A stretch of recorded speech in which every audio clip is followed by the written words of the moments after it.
A very good morning to you, our viewer from wherever you're watching us from. Thank you for tuning in to the Extramile show, KIB TV. Remember that we are giving you the weekly news roundup brought to you your anchor Obed Michoma. Indeed, Obed, we have so much lined up for listeners and viewers today. But first, remember to subscribe in our YouTube channel at KIB TV and Extramile show. I'm your host, Milka Malonza. Indeed, Milka, we have a lot set up for the viewers and listeners. But first, let's get our headlines for the week. Preparations for the 8th graduation ceremony kicks off at KIB University. And relief for comrades as the government releases help upkeep funds for the first years.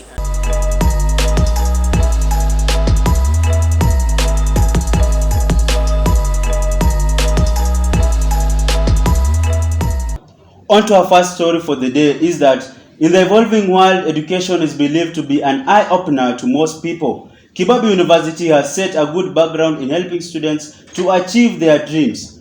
Our reporter Bani Sandanje with the full report. Education is the key to success, and many believe through it they will see light at the end of dark tunnel. KIB University has been on the front line in helping its students to access available job opportunities by connecting them with the world so as to brighten their future. However, it has been so difficult to cater for all students within its institution and across the country due to scarcity of jobs. This has made employment to become a riddle so difficult to unravel to many people, and this has made many to opt for various income-earning activities to make ends meet. The employment opportunities now so we just hope to open our own and for ourselves. Today we visited Brian Odhiambo, a graduate in accounting who is currently running a hotel business on the seas of KIB. He explains more on how he ended up in small-scale business, which was not his dream. I opted to have this small-scale business to generate income. It is so unfortunate to these learned minds with fertile resources whose dreams vanishes in the watch of some able leaders in a blessed country like Kenya who can provide or support their ideas and curb the unemployment gap. And the big question of the day still remains, why is it the Ministry of Education is emphasizing on the 100% transition to the university, yet to have a lot of graduates outside there tamarking because of unemployment? Reporting for KIB TV, the Extramile, my name is Bani Sandanje. Journalism students are setting a remarkable precedent by actively participating in extensive fieldwork to enhance their practical skills and prepare for the dynamic world of journalism. Our reporter Lea Luvuno with the full report. Immersed in the dynamic state of journalism, KIB University aspiring journalists are not confined to the classroom. Instead, they are actively engaged in extensive fieldwork, a cornerstone of the education. This hands-on approach not only sharpens their practical skills, but also propels them into the forefront of the ever-evolving world of journalism, ensuring they emerge as adept storytellers, ready to navigate the complexities of the media landscape. Embracing hands-on experiences, these students are immersing themselves in the heart of the action, reinforcing the university's commitment to producing well-rounded media professionals. Second-year journalism students form Dynamic News Collective, proving that there's no substitute for real-world experience. Engaging in collaborative efforts, they form dynamic news groups, tirelessly collecting stories as part of their coursework assignments. Mimi ni mwanafunzi wa chuo kikuu cha KIB, nafanya wanahabari. Sisi tumejiganya na makundi tofauti ambapo kuna agility, kuna bright media na kuna the Extramile. Hizi groups zimetusaidia na mambo mengi katika assignment zetu zenye tuwapewa na mwalimu wetu Dr. Ken. Inatusaidia ku shape our skills. Tunajua vitu tofauti ambavyo hata darasani tunafunzwa tu theories, na hizo skills tukija huku nje kwa hizo groups zinatusaidia tunajua mengi kuhusu journalism. Fourth-year students are in the final stages of refining their skills in countdown to graduation as the academic journey nearly reaches its climax. Fourth-year journalism students at KIB universities are honing their storytelling techniques, perfecting their editorial prowess, and solidifying their understanding of media ethics. Their dedication to excellence showcases the university's commitment to producing journalism graduates who are well prepared for the challenges of the media landscape. To be honest, as for now, as fourth-year students, we have been having a lot of projects as we have been working on. Firstly, we are really trying to perfect our skills in each and every section. Actually, at the moment, we have participated in different projects with different people in technical work, and we understand that the media is quite. We understand that the media landscape is now quite challenging. There is a lot of improvement in technology and all of that stuff, but we are trying to put our best foot forward to ensure that we come up with new strategies or new ways of perfecting our skills. The second-year students are out in the field collecting stories that matter, while the fourth-year students are perfecting or putting final touches on their skills. Reporting from KIB University, where the future of journalism is taking shape, I am Leah Luvuno. Wonderful report by Leah Luvuno on how journalism is expanding in KIB University.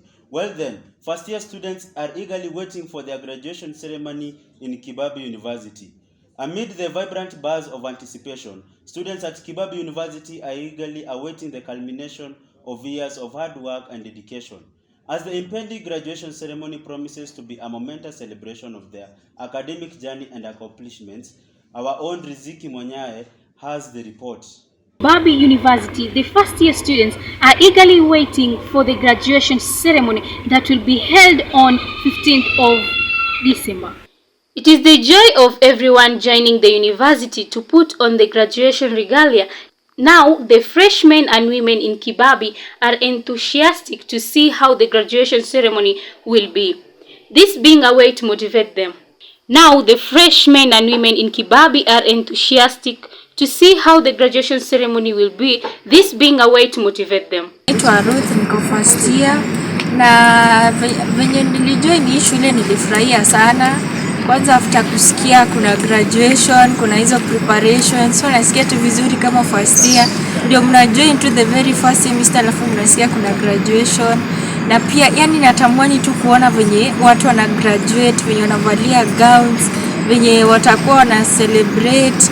Na pia hata pia kuna mnakiasi mbakia tu tufanye mtihani, lakini sasa the graduation is yatufanya yani pia si tutie bidii katika masomo ndio pia si tukaweze kugraduate. Most of the freshmen and women in KIB University, the impending graduation ceremony is more than just a formal event. It is a glimpse into the future they are embarking upon. They are each sharing the excitement about witnessing the culmination of years of hard work and dedication for the graduates. My name is Siblin Toroitich. I am a student in KIB University. I'm taking English Literature. And currently we are preparing for exams. Exams are starting on 4th, but graduation is coming still, and I'm so happy about it. I can't wait for that day.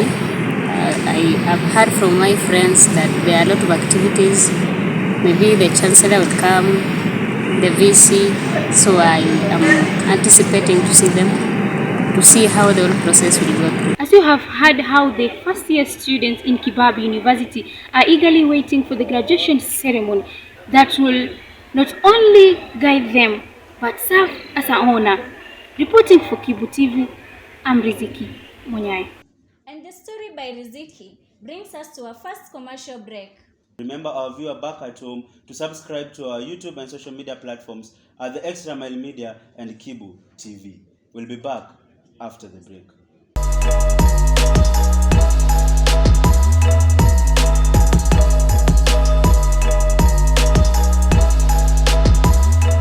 Welcome back.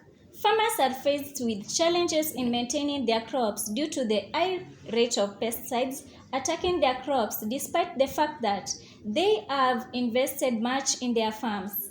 Our own reporter, Collins Achelo, with the report. Uncertainty has loomed over the farmers around Kibabii as to whether they are going to harvest anything this season or not, due to the outbreak of pandemics that have interfered with their crops on the farm. Despite the efforts to ensure successful and quality harvest in maize farming, the effort seems to be proved futile by the infestation of pests, which are cutting and destroying the crops to almost nothing. Having tried to control the pest by spraying using the pesticides from the local agrovet and failed, they are now stranded on which step to take next to prevent further damage. Kadri ya uwezo wetu kunyunyuzia kuspray na ile dawa ya wadudu, lakini sina imani kama nitavuna. Maharagwe pia tumepanda, tulikuwa tumepalia tu vizuri, lakini mvua ndio imenyesha mingi, matawi imetani yellowish. Alafu hizo flowers zinaanguka na nyesha, flood ina take place. Alafu soil erosion pia ina take place, zinaenda na udongo. Matawi pia ndio hizo flowers zinaanguka, hakuna venye hizo zitaflower hizo zote zikendego. To intervene and provide the right pesticides that will do away with the damage by these pests. With this in place, they hope to have a smile on their face during harvesting. Mavuno yetu yanakuwa ya kila kiwango ambacho tunatarajia sisi kama wakulima. Reporting for KIB TV, my name is Achelo Collins. After that news by Collins, we head to our next story, which is there's relief for the first year undergraduate students after the release of help funds have given them hope in going on with their studies. Our reporter Emmanuel Mose with the full report. Nimepokea hiyo fedha ya help, imenisaidia kwa njia mingi. Nilikuwa na madeni kadhaa nimelipa. Learning continues to take place in higher institution. It is the expectation of parents and students that the ministry shall release the remaining scholarship funds and upkeep loan to students so that learning can take place effectively. Reporting for KIB TV, my name is Emmanuel Mose. And that story by Emmanuel Mose brings us to the end of our bulletin today.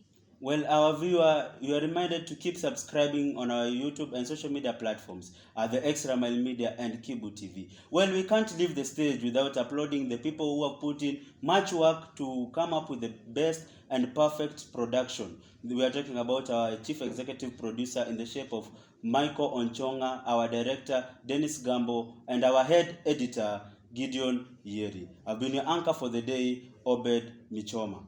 We also recognize our amazing reporters for the good work they have done. I've been your anchor, Milka Malonza. Well, Milka, we have a huge weekend coming up. We are for the Premier League lovers. We will be having the international break. Hence, the Premier League football we won't be airing on our screens this week. So, from my point of view, it's going to be a very dull weekend. But knowing you, Milka, I know you have something fun prepared for us this weekend. Milka, what are you going to do this weekend? Our weekend is meant for relaxing with families and friends. In fact, today and tonight, I have a flight to Mombasa. Ooh, very nice. Book me a seat, book me a flight. I'll meet you in Mombasa. Well, on that note, our viewer and listener, we will end the show. We pray for God's mercies as we usher in the weekend. Till we meet again. Stay tuned. Keep tabs on the Extramile Media, KIB TV.